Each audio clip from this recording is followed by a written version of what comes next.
Donc c'est le dernier débat de la journée. On va clore sur cette journée autour de l'omnicanalité. On va se poser la question de comment on arrive à être omnicanal quand l'expérience est de base plutôt physique, plutôt humaine, plutôt relationnelle, avec des sujets très différents, le canapé, la téléphonie, le BTP. Donc on va essayer de voir aussi bien B2C que B2B. Donc pour discuter de ce sujet, on est avec Camille Devolchier, qui est responsable stratégie et transformation digitale de Bouygues Télécom. Bonjour Camille. Bonjour à tous. On a Jérémy Jousseau-French, directeur e-commerce et marque chez moncanapé.com. Bonjour à tous. Et Florent Nemès, qui est directeur e-commerce du groupe Martin Bellassou, qui a fait une conférence tout à l'heure. Et d'ailleurs, je vous conseille, pour ceux qui ne l'ont pas vu, de revoir le replay parce que c'était vraiment cool. Salut. Rebonjour à tous ou bonjour à tous. Alors, on va commencer par une petite question provoque parce que j'adore ça. Et Camille, au téléphone, tu m'as dit, nous, l'omnicanalité chez Bouygues Télécom, c'est dans nos veines. Ça veut dire quoi? Ça veut dire quoi? Je ne sais plus si je l'ai formulé comme ça ou pas, mais Tu l'as dit, c'est dans notre ADN. c'est vrai. C'était incarné. Non, effectivement, Bouygues Télécom, l'omnicanalité, c'est un sujet qui est très important. Il y a une époque où l'entreprise a eu un virage un peu digital first. Et aujourd'hui, on est plutôt dans une logique où c'est le meilleur du digital et le meilleur de l'humain. Tu m'avais demandé aussi de donner quelques preuves de pourquoi est-ce que Bouygues Télécom est omnicanal aujourd'hui et comment ça se traduit. À l'époque où on était un peu digital first, en fait, la réponse c'était déjà sur le plan organisationnel. À l'époque où le Bouygues Télécom était digital first, la direction du digital était rattachée directement à la direction générale. Aujourd'hui, la direction du digital est rattachée à la direction commerciale et est considérée comme un canal à part entière, mais parmi d'autres, au même titre que les boutiques, le service client ou la télévente. Donc la première preuve, elle est déjà sur cet enjeu organisationnel. Par ailleurs, elle est aussi au niveau du pilotage de la performance. Chacun des canaux pilote sa propre performance, mais on a aussi des objectifs de vente qui sont fixés en omnicanalité, et notamment pour nous digital, sur comment est-ce qu'on arrive à correctement passer la balle à nos copains du service client ou des boutiques, avec typiquement le pilotage du nombre de rendez-vous boutiques qu'on arrive à générer, ou le pilotage du nombre de contacts qu'on envoie au service client, au service rétention ou à la télévente via des fonctionnalités comme le click-to-call ou le click-to-chat. Et puis voilà, sur cet enjeu de l'omnicanalité, pourquoi on est omnicanal. Ça va, la réponse était bonne. Florent, toi, tu as un métier assez particulier parce que donc, tu es distributeur de produits principalement dans le BTP, donc tu accompagnes des artisans pour une majorité, et certains plus grands comptes, mais beaucoup d'artisans qui justement avaient l'habitude d'avoir une relation humaine avec des commerciaux, etc. Aujourd'hui, vous essayez de leur faire passer le cap du digital sans perdre ce rapport, cette expérience, etc. Tu peux nous en parler un tout petit peu plus ? Oui, bien sûr. Effectivement, dans le monde du BTP, la relation humaine est hyper importante et elle est stratégique. C'est pour ça qu'on a un maillage territorial de points de vente à travers la France qui permet d'être au plus proche de chacun de nos clients. Pour autant, le digital n'est pas en reste et au contraire, la stratégie et l'omnicanalité est au cœur de nos choix. Pourquoi ? Parce qu'un client, finalement, doit pouvoir retrouver les mêmes offres, les mêmes prix, les mêmes discours, les mêmes informations, quel que soit le canal vers lequel il doit se tourner. C'est un choix qu'on a fait très tôt dans le groupe puisqu'on s'est lancé dans le digital en 2012 et nos clients peuvent désormais, quel que soit le canal vers lequel ils se tournent, accéder à la même information. C'est très important. Pourquoi ? Parce que du coup, le digital ne s'oppose plus au monde physique, mais au contraire, ça devient complémentaire, voire même le prolongement de nos agences physiques. J'ai souvent tendance à dire que quand l'agence physique elle est fermée, le digital prend le relais. Un client qui a besoin d'une information, d'une disponibilité, d'un tarif, si l'agence n'est pas disponible, si son commercial est occupé ou en rendez-vous, le digital est là. S'il a besoin de retrouver une facture, s'il a besoin d'accéder à un suivi de commande qu'il a passé dans dans une agence de manière physique, il pourra retrouver cette information sur le digital. Du coup, le client, en fait, il va pouvoir, au gré de ses envies, de ses besoins, de l'urgence qu'il peut avoir, se tourner vers un canal ou vers un autre, peu importe. Nous, la stratégie doit être la plus omnicanale possible pour que nos clients, quel que soit le canal vers lequel il va se tourner, il pourra retrouver l'ensemble de ces informations. Et ainsi pouvoir acheter, s'ils le souhaitent, sur Internet ou alors dans l'une de nos boutiques physiques. Nos commerciaux, du coup, eux, ils n'ont pas un intérêt à pousser plus un canal qu'un autre, puisque le chiffre d'affaires que fait un client, qu'il soit en ligne ou en offline, peu importe, il va être attribué au même commercial et à la même agence physique. Ainsi, nos commerciaux, en fait, ils viennent pas se battre ou choisir et privilégier un canal plus qu'un autre. Ça, c'est aussi une vraie force dans notre stratégie. Et pour finir, ce que je voulais ajouter, c'est également, du coup, nos commerciaux, dans leur approche, ce qu'ils ont tendance à faire, c'est essayer de faire en sorte de digitaliser les clients sur des besoins récurrents de nos clients, des achats simples, on va dire, pour faire en sorte que les tâches sans valeur ajoutée puissent être automatisées par le client qui a besoin d'une information tarifaire, d'une disponibilité article ou de passer une commande d'un produit simple, il est autonome pour le faire via un site marchand. Il le fait certainement à titre privé pour ses besoins personnels, donc il n'y a pas de raison qu'il puisse le faire pour ses besoins professionnels. Et pour des besoins plus complexes, là, nos équipes commerciales, nos agences sont là pour justement pouvoir accompagner nos clients. On vient avoir, du coup, avec le digital et les points de vente et nos commerciaux, une vraie complémentarité et des vraies synergies qui permettent de créer de l'omnicanalité et de ne pas avoir d'opposition entre nos canaux au sein de notre société. Toi, Jérémy, tu es donc moncanapé.com, tu bosses pour eux, c'est la plus jeune marque parmi les trois, 3 ans je crois d'ailleurs, donc c'est encore tout récent. On est déjà omnicanal quand on a moins de 3 ans ou on cherche encore, on est avant tout digital?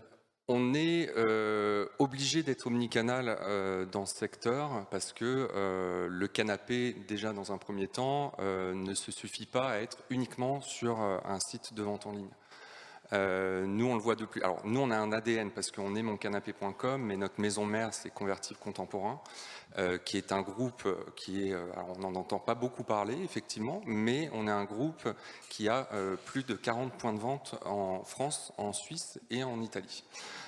Du coup, on a un ADN qui est très physique. Et ça, c'est très compliqué d'arriver effectivement dans une structure où il faut être très digital, très connecté. Et dépoussiérer aussi un petit peu le canapé, il faut le dire, parce qu'on est dans un secteur qui est assez fermé, on a des acteurs qui sont historiques, et du coup, il y a ce souci de vouloir un petit peu bousculer les choses dans ce secteur. Donc du coup, on est obligé. On est obligé d'être partout. Nous, on voit des clients, effectivement, qui cherchent un canapé, mais qui viennent sur Paris exprès pour venir en magasin, dans notre magasin sur Paris, pour tester le canapé et pour effectivement se donner cet aperçu. Donc on est de nos jours obligé d'être partout. Alors en plus on est une jeune marque, donc du coup on est obligé de se faire entendre partout, sur tous les supports possibles et imaginables, que ce soit les réseaux, que ce soit effectivement sur Google. On travaille beaucoup notre SEO et SIA depuis quelques mois maintenant. C'est une obligation de nos jours. Voilà. C'est sûr.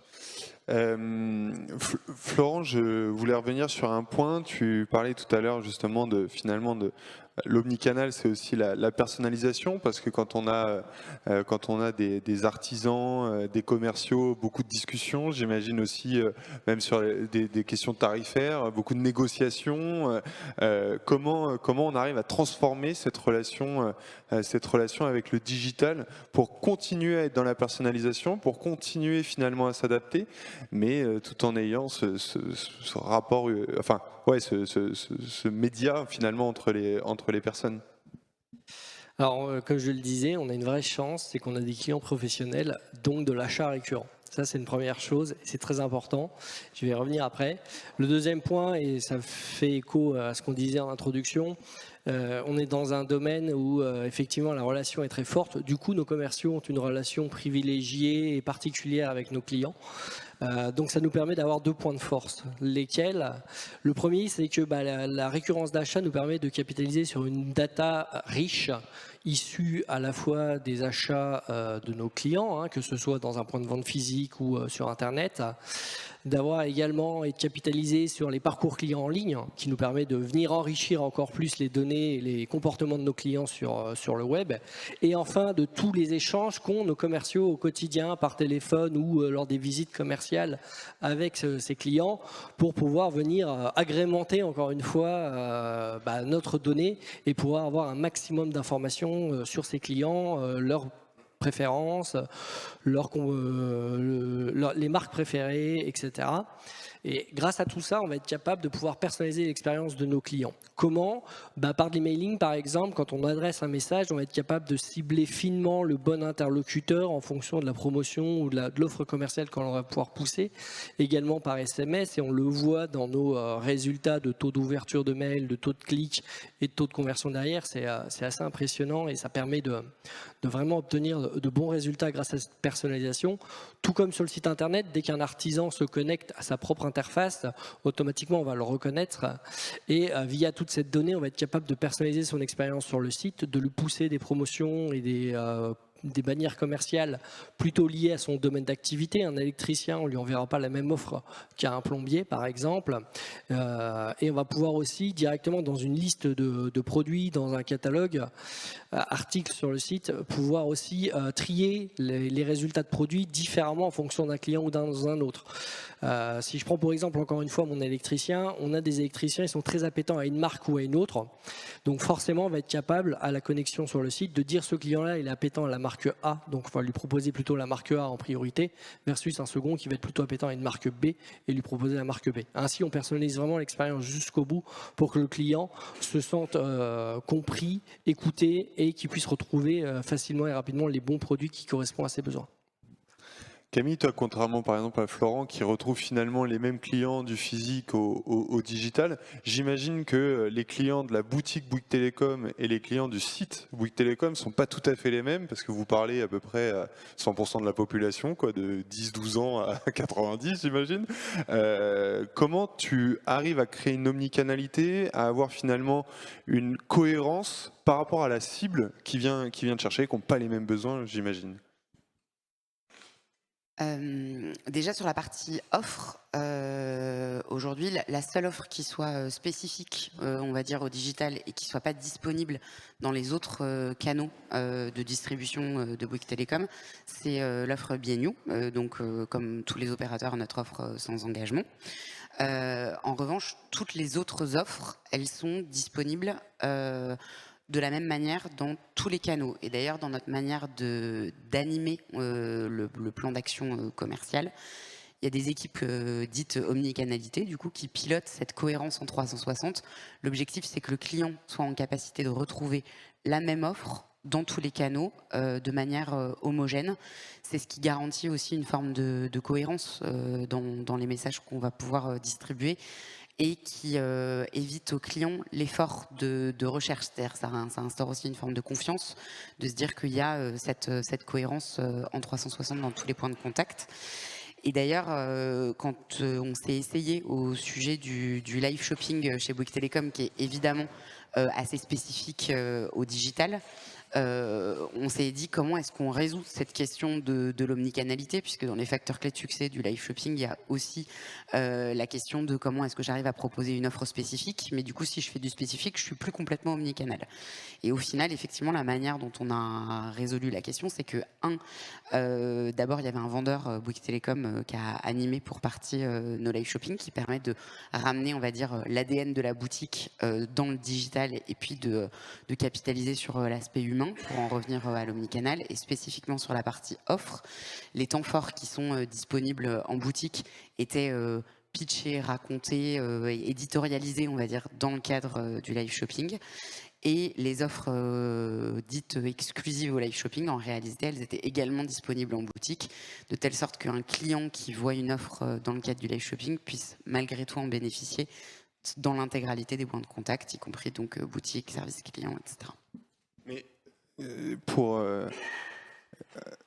j'imagine que, tu vois, les clients, alors c'est peut-être très cliché, mais j'imagine que votre âge moyen d'achat en boutique, en boutique est beaucoup plus élevé qu'en digital. Donc, est-ce que être omnicanal, c'est nécessite nécessairement proposer la même chose alors que c'est pas les mêmes clients? C'est une bonne question. En l'occurrence, tu le disais tout à l'heure, on a une vraie représentativité de la population française dans notre clientèle. Certes, les clients qui viennent en digital vont pas tous convertir. Par contre, nous, au digital, on porte, on va dire, 3 missions. Une mission autour de la vitrine, sur le faire savoir et faire connaître nos offres. Une mission autour de la conversion, et donc de vendre. Et une mission autour du service client. Mais pour pleinement remplir cette mission aussi autour de la vitrine, avec cet enjeu autour de je passe le relais aux autres canaux, je fais découvrir mes offres, parce que souvent c'est la première entrée d'un prospect ou d'un client, il y a besoin de pouvoir présenter l'intégralité de l'offre. Et du coup, voilà, on a à cœur d'aussi porter cette mission autour de la vitrine et donc d'avoir cette cohérence. Donc non, les clients ne sont pas tous les mêmes et évidemment, il y a des offres qui sont plus adaptées à certains clients en fonction de leur consommation sur Internet, etc. Mais ça, c'est pas une question de canal, c'est une question de gamme, mais l'intégralité de la gamme est disponible dans l'ensemble des canaux. Toi, j'imagine, Jérémy, que l'intégralité de la gamme n'est pas disponible pareil sur le web et sur la boutique physique. Parce que j'imagine que sur le web, il y en a beaucoup plus. Comment vous arrivez justement à gérer ce rapport de l'offre entre la boutique qui a des murs et qui, du coup, a un espace limité et le web qui n'en a pas? Alors, je rebondis juste sur ce que vient de dire effectivement Camille par rapport aux offres, donc du coup magasin et site. Nous, on le voit beaucoup en magasin. On a des clients qui nous demandent est-ce que vous faites les mêmes offres que sur le site? C'est récurrent, c'est toutes les semaines, parce qu'ils ont l'impression qu'en magasin, ils vont avoir, alors non, pas plus cher, ils pensent qu'ils vont avoir plus de promos. Parce qu'ils vont pouvoir négocier, parce qu'on en revient à effectivement Moi, je parle vraiment de mon secteur où, voilà, dans la cuisine, dans le canapé, on aime bien négocier, on aime bien demander moins 5%, moins 10% supplémentaires au magasin. Ça, c'est quelque chose qu'on trouve dans beaucoup d'enseignes, sauf que nous, on apporte le bon tarif pour le bon produit. On sait ce que vaut nos canapés, notre gamme, et du coup, effectivement, on sait que le prix vaut l'achat.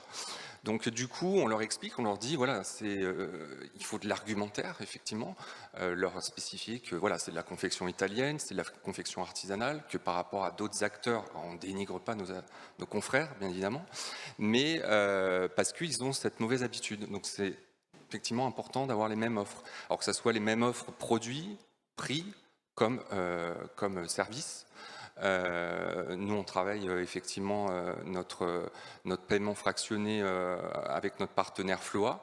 On fait exactement la même chose, le même parcours, que ce soit sur le site comme en magasin. Voilà, il suffit de leur carte bleue, etc. Une pièce d'identité pour le 10 fois, puisque c'est un microcrédit. On applique exactement la même chose. On ne veut pas du tout différencier les offres. On fait du moins 10% supplémentaire sur le site. Alors moi, pour l'avoir vécu, je suis allé dans une marque de textile. Je me suis rendu compte en rentrant chez moi que si je m'inscrivais par exemple à la newsletter, j'avais moins 5% supplémentaire. J'en ai pas bénéficié en magasin. Donc c'est vrai que je me suis dit, en termes d'expérience client, c'est un peu moyen, je trouve. Donc les clients, quand ils nous demandent, j'ai vu moins 10% supplémentaire ou moins 5% supplémentaire sur le site, est-ce que vous l'appliquez en magasin? On leur dit, bien sûr. On applique exactement la même chose. J'ai pas l'impression qu'effectivement ce soit des choses qu'on applique systématiquement dans toutes les enseignes, et c'est dommage en tant qu'expérience client. Et sur l'offre produit, comment justement tu arrives à créer cette omnicanalité entre une offre restreinte en physique et une offre plus large en digital?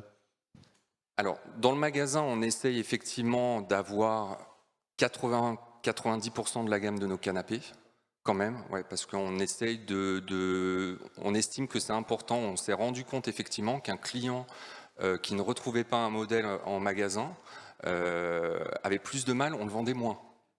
Comme quoi, nous, on est toujours dans ce contexte où le magasin physique est important. On a beaucoup de clients, effectivement, on s'est rendu compte qu'on vendait moins quand le canapé n'était pas dans le magasin. Donc du coup, on adapte effectivement un canapé qu'on vend beaucoup. Je parle par exemple du modèle Adélaïde en velours moutarde. On sait qu'il se vend très très bien sur le site. On va le proposer en magasin parce qu'on sait très bien qu'il y aura une attente magasin où le client recherchera effectivement ce converti bien spécifique. Voilà. Et d'ailleurs, est-ce que les clients boutiques et magasins sont les mêmes, entre guillemets? Est-ce que c'est à peu près le même persona ou est-ce que c'est vraiment des gens différents? Alors, on s'est rendu compte qu'une clientèle d'un certain âge préférait venir en magasin acheter son canapé. On a beaucoup de réflexions nous disant effectivement, mais comment c'est possible d'acheter un canapé à 1500 ou 2000 euros sur un site internet sans le tester? On leur explique que ça se fait beaucoup. Après, je pense qu'on a une clientèle un tout petit peu plus âgée en magasin et on a surtout un parcours client qui est différent. Par rapport au contexte et à l'inflation, on se rend compte qu'on a plus de clients qui viennent effectivement en magasin plusieurs fois. Avant, ils venaient vraiment acheter, tandis que là, ils viennent une fois, 2 fois en magasin et c'est après qu'ils achètent sur le site internet. C'est l'inverse. Avant, ils regardaient sur le site internet la gamme et ils venaient acheter en magasin. Et on se rend compte que c'est depuis un peu plus d'un an, 1 an ou 2 ans, c'est l'inverse. Ils viennent plusieurs fois en magasin et ils achètent sur le site. Florent, j'imagine que toi, la plupart de tes clients ne sont pas tous des digital natives. Justement, quand tu avais un commercial, c'était plus simple de pouvoir faire aussi de l'achat un peu complémentaire, de l'achat de gamme, etc. Comment tu arrives à retranscrire cette expérience finalement d'achat complémentaire, de conseil, quand tu te retrouves avec peut-être un artisan électricien de 60 ans qui doit passer sa commande? Et quand il est seul devant son ordinateur ou son smartphone. Effectivement, il y a plein de process qu'il faut digitaliser et c'est ce qu'on a à cœur de faire dans le groupe pour essayer d'accompagner au mieux nos clients et de leur faire gagner du temps au quotidien. Pourquoi? Parce que si pour trouver le bon produit ou pour chercher la bonne configuration, c'est plus simple d'appeler son commercial justement ou d'aller à l'agence, mécaniquement nos clients professionnels qui n'ont jamais le temps vont se tourner vers la facilité et vont appeler le commercial ou vont appeler l'agence pour avoir l'information. Du coup, côté digital, ce qu'on fait, on va prendre toute la complexité de notre métier pour pouvoir la transcrire, la digitaliser et la simplifier sur nos sites marchands. Par exemple, en fournissant et en mettant à disposition de nos clients des aides au choix, des assistants ou des configurateurs qui vont permettre à nos clients, via un jeu de questions, de pouvoir choisir la bonne protection correspondant à un usage dans un environnement donné, ou si on va parler de climatisation, puisque j'en ai sous les yeux là dans la salle dans laquelle on est, de pouvoir choisir rapidement la bonne climatisation correspondant au contexte de la pièce dans laquelle on l'installe, quelle est la hauteur, quelle est la volumétrie de la pièce, quelle est son orientation, qui feront que la puissance de la clim ne va pas être forcément la même. Et tout ça, on va permettre via des outils digitaux de permettre à nos clients de rapidement et facilement choisir le produit en étant sûr de ne pas se tromper.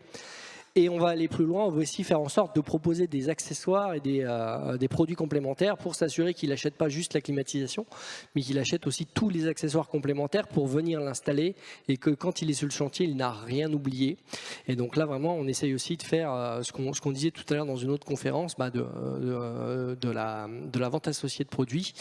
Et pour le coup, là-dessus, on a fait un gros travail côté digital où en fait, on est venu avec les équipes de la BI dans nos équipes, de créer des modèles qui vont venir définir quelles sont les probabilités de vente entre articles pour essayer de faire des associations sur le site marchand et proposer ce qu'on appelle chez nous des packs produits afin que nos clients puissent acheter non pas un produit seul, mais acheter un produit seul plus les accessoires complémentaires avec celui-ci et faire en sorte d'augmenter le panier moyen, d'amener le conseil. On parlait tout à l'heure, tu disais dans ta question qu'on a plus conseil du commercial. On a aussi l'inverse, on a le commercial qui est nouveau, qui arrive chez nous, qui ne connaît pas tous les produits, qui n'a pas l'expérience. Donc, mine de rien, les outils que l'on fait pour le digital sont aussi utiles pour nos équipes en interne, que ce soit en agence ou que ce soit sur le terrain. Et ça vient répondre à la problématique de nos clients, à faire en sorte qu'ils n'oublient rien et qu'on leur fasse gagner du temps au quotidien via ce que l'on développe sur le digital. Camille, là, il parlait de développer des outils aussi pour l'interne. J'imagine que c'est un gros sujet qu'on travaille dans une boîte comme Bouygues Télécom, je ne sais pas combien vous êtes de salariés, mais ça doit être énorme. Faire des politiques de changement comme ça, d'omnicanalité, j'imagine que c'est beaucoup de formation, c'est beaucoup d'accompagnement pour tes équipes déjà, pour qu'ils puissent derrière offrir l'expérience idéale aux clients, non ? Ouais, sur l'aspect effectivement formation collaborateur, en fait, je dirais déjà que nous, enfin moi, je dépends de la direction du digital, donc forcément, il y a une connaissance des sujets, mais il y a un vrai enjeu d'acculturation aussi globale dans l'entreprise. Comparaison triviale, mais je pense que dans le digital, on a tous eu des remarques comme quoi ça viendrait cannibaliser les ventes des boutiques ou ce genre de choses. Voilà, ça passe beaucoup par l'acculturation, de faire savoir.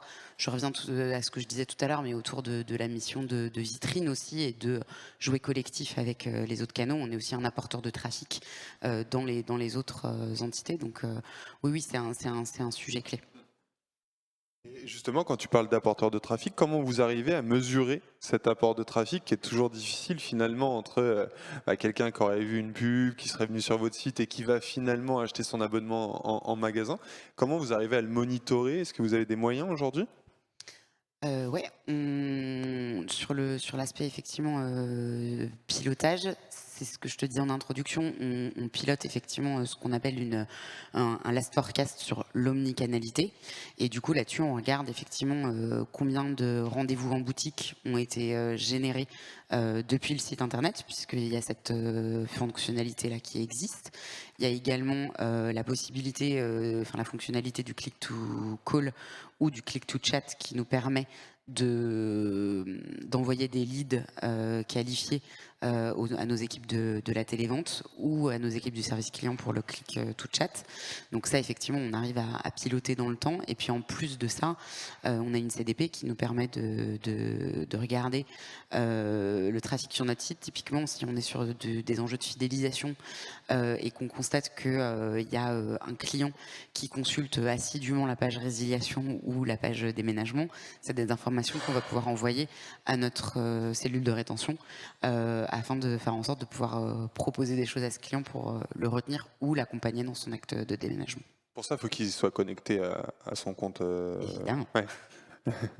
Et ah ouais, donc là vous traquez entre guillemets, pas entre guillemets en fait, vous traquez son parcours pour vous dire tiens, il y a une alerte possible Ouais, on s'il regarde détecte des risques de churn en fait, parce qu'on sait que typiquement le déménagement est un moment de vie où forcément on rechallenge tout ce qu'on peut avoir dans son foyer, que ce soit assurance, énergie ou téléphonie.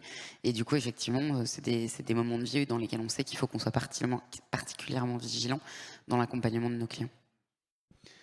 Toi, Nicolas, Jérémy, excuse-moi. Justement, comment vous faites pour travailler justement ce rapport aussi d'attribution finalement entre le digital, la boutique, quand il y a des commandes comme ça qui pourraient être entre guillemets croisées, des gens qui viendraient sur le site, qui ont envie d'aller en boutique, qui a la vente, comment vous faites, comment vous calculez le business, qui a la commission s'il y a des vendeurs, comment vous travaillez ça en fait? C'est une bonne question. Alors, en toute transparence, c'est un partage. Que ce soit les ventes web, on a beaucoup de clients en magasin qui nous demandent si j'achète sur le site internet, ça va vous faire défaut pour le commercial du magasin. C'est un partage. Il n'y a pas de différence entre chacun. Ce qui a toujours été le cas dans tous nos autres magasins, parce que là je parle après Convertible Contemporain qui n'a pas encore de site de vente en ligne, où effectivement c'est que du magasin physique. Mais ça sera aussi une discussion qu'il y aura quand on lancera le site de vente en ligne Convertible Contemporain, sur qui fait quoi et qui se partage quoi. Parce que nous on a une problématique après sur les magasins physiques où on a quand même des revendeurs aussi ici et là, et du coup c'est le partage de... Mais nous on est dans le partage en tout cas. C'est plus simple. Voilà. Mais c'est très rassurant en effet dans l'aspect pilotage de se dire que Typiquement, il peut y avoir une frustration pour nous, digital, de se dire il y a un client qui était digital au départ, qu'on n'a pas réussi à convertir, et puis qui, au final, a été converti par la télévente. En fait, de se dire qu'on pilote les leads qualifiés qu'on a pu envoyer, ça nous permet effectivement de regarder, certes, les ventes nettes que le digital a permis de générer en propre sur notre site ou notre app, mais de regarder aussi les ventes auxquelles on a contribué, en fait. Et cette logique de contribution, elle est vraiment intéressante pour réconcilier les canaux et avoir une vraie approche omnicanal. J'imagine que c'est la même chose toi avec les commerciaux qui doivent perdre entre guillemets pas mal de ventes qui ne passent plus par eux. Comment vous faites pour continuer à les motiver? Alors c'est ce que je disais tout à l'heure, c'est pas gênant parce qu'en fait nous, le client il est rattaché à une agence commerciale et à un secteur commercial représenté par un commercial. Du coup, quel que soit le canal vers lequel se tourne le client et sur lequel il achète, peu importe, le chiffre d'affaires va au même endroit. Donc finalement, nous, on a effacé toutes ces problématiques. On n'a pas dit on fait du 50-50 ou autre. Nous, ça va au même endroit finalement. Et l'objectif, finalement, vu qu'on est dans de l'omnicanalité, c'est peu importe. On sait que le digital est aussi un apporteur d'affaires et de leads. On est là pour faire venir des gens dans notre enseigne plutôt que chez un concurrent. Et après, tôt ou tard, par des mécaniques de formation et d'accompagnement du client, on va l'inciter à acheter sur le digital pour certaines typologies d'achat, de produits et autres. Mais en tout cas, on ne vient pas se mettre en concurrence entre les canaux. Mais du coup, ça rend plus difficile l'analyse de héroïste de tes actions, de tes nouveaux outils, de tes nouveaux quand tu sais pas directement à qui l'attribuer, non? Alors forcément, il y a une part directe, parce que s'il achète en ligne, moi je sais directement le chiffre d'affaires que je fais, puisqu'en fait on est capable de définir l'origine de l'achat, donc c'est pas très gênant. On sait le chiffre d'affaires direct qui est fait par les sites, comme on sait le chiffre d'affaires direct qui est fait par les boutiques. Donc ça on le sait via des outils de BI, tout simplement. Et puis après effectivement on est capable de savoir un client qui a été consulter des produits sur le site internet, qui les a finalement achetés derrière en point de vente, on le voit finalement dans les bons, puisque quand il va sur le site, bien souvent nous on a la chance, encore une fois du B2B, que pour accéder à ces prix personnalisés, il faut qu'il se connecte. Dès qu'il se connecte, on sait qui il est. Donc on est capable de savoir ce qu'il a vu, ce qu'il a ajouté au panier, et demain savoir si effectivement on est le 11, il ajoute des produits au panier le 11, et que finalement ces mêmes produits sont achetés en point de vente le 12 ou lundi prochain. Que finalement il y a eu un impact du digital sur l'achat en magasin. J'imagine que ça t'évite aussi la surpressurisation de mails, etc. Quand tu vois que la vente a été faite ailleurs, tu te dis finalement c'est pas un panier abandonné, la vente est confirmée, quoi. Exactement. Bon, j'ai été trop bavard parce qu'on est déjà au bout et on n'a pas encore fait les questions. Alors, est-ce que vous avez des questions? Est-ce que quelqu'un a des questions? Ah j'ai bien fait d'être bavard. Personne. Ah, ouais. Pour le site sous PrestaShop de vous trois, comment tu gères l'encaissement en magasin et la bascule sur PrestaShop après du paiement et tout ça? Alors nous, pour Mon Canapé, c'est différencié. On a, nous, un intranet précis qui est historique dans le groupe, qui nous permet d'être connectés aussi auprès de l'usine. Puisque nous, on est fabricant, donc notre usine en Italie. C'est dissocié, ce serait très compliqué. Alors, c'est pas infaisable, évidemment, mais je parle pour la gestion des stocks aussi. Parce que quand on vend en magasin, il faut défalquer effectivement ce qu'ils vendent en magasin et il faut le défalquer après sur le site internet. Nous, on est encore une structure qui est jeune, et je le disais au début de la conférence, il y a encore beaucoup de choses à faire. On parlait tout à l'heure, je parlais avec quelqu'un dans les salles, on manque souvent de temps, d'humain. Et du coup, c'est ce qu'on va essayer de mettre en place d'ici peu, de grouper effectivement le tout pour effectivement avoir qu'un moyen d'encaissement, qu'un système d'encaissement, qu'un système de stock, pour avoir aussi une logistique qui soit beaucoup plus fluide et plus compréhensible pour toutes les équipes. Donc ça, c'est des sujets qui vont venir. Bon, on n'est pas encore des Bouygues Télécom, voilà. Donc ça va arriver au fur et à mesure. Voilà. Mais c'est encore dissocié chez nous en tout cas. C'est un petit peu à la mano, c'est un petit peu à l'ancienne encore. Mais il va falloir qu'on se modernise beaucoup plus. Je te rassure, nous aussi, il y a des trucs qu'on fait encore à la mano. Tu me rassures. Ouais, une question beaucoup liée aussi au CDP, etc. Cet univers qui permet quand même de raccorder les données off et les données on, notamment justement, vous arrivez à approfondir un peu plus la contribution des touchpoints digitaux par rapport à un achat physique, et surtout par rapport à ce que vous mesurez sur vos inventaires digitaux en fin de compte. La question du pilotage, alors d'abord nous on vient de changer de CDP, on travaille désormais avec MediaRhythmix qui est un super partenaire pour nous accompagner notamment avec l'avènement de la fin des cookies tiers. C'est des vraies questions sur lesquelles là aussi on n'a pas encore toutes les réponses. J'évoquais effectivement la partie pilotage du rendez-vous boutique. Tout ça, ça nécessite effectivement que le client soit connecté pour nous permettre de le réconcilier, etc. On progresse peu à peu, mais on n'est pas au bout du chemin et on n'a pas toutes les réponses non plus. Dernière petite question. Quelle part du CA représente le digital? Chez tout le monde. Chez tout le monde dans la salle, s'il vous plaît. Moi, ça va être simple, c'est chez Mon Canapé, puisque j'ai pas de vision convertible contemporaine, parce qu'on n'a pas encore de site de vente en ligne, ça va arriver.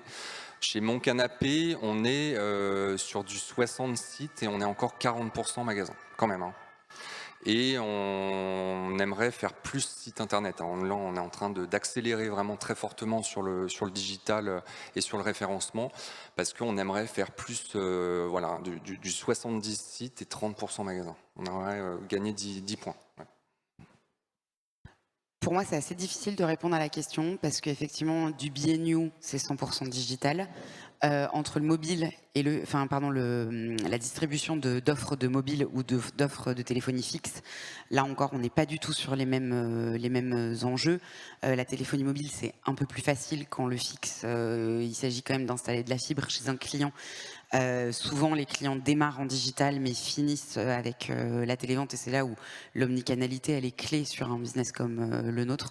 Donc, honnêtement, c'est compliqué de répondre à la question. Après, effectivement, on considère, si on intègre, y compris les leads qualifiés qu'on a envoyés aux autres canaux et qu'on regarde effectivement notre part apportée à l'omnicanalité plus notre net à nous, on se considère comme le premier canal de vente. Alors pour finir, moi, donc contexte un peu particulier, on est issu d'un réseau historique traditionnel, donc on va être dans des proportions très différentes de ce que tu as, Jérémy, avec Mon Canapé. En plus de ça, on a quand même une palette de solutions digitales assez importante, ce qui permet en fait finalement d'adresser toute typologie de clientèle. Si on considère dans les chiffres d'affaires digital toutes les solutions confondues que l'on peut proposer, au-delà du site marchand, parce qu'on a d'autres solutions, on va être au-delà de 20% de chiffre d'affaires par rapport à ces solutions digitales, et donc nous ce qu'on appelle du chiffre d'affaires automatisé, c'est-à-dire où on n'a pas d'intervention humaine dessus. Après, je rebondis juste sur tout ce qu'on s'est dit par rapport à la part de chiffre d'affaires site internet, enfin digital et magasin physique. Nous, on est une enseigne très connotée digitale aussi, il faut le dire, hein, moncanapé.com. Du coup, on a plus de clients qui sont étonnés qu'il y ait un showroom finalement, un magasin physique, parce que eux, dans leur pensée, ils se disent il y a un point .com, donc il n'y a pas de magasin physique. Donc c'est pour ça qu'on est encore sur du 60-40, et comme on est du point .com et qu'on va accélérer encore plus sur 2023-2024 le digital, on partirait sur du 70.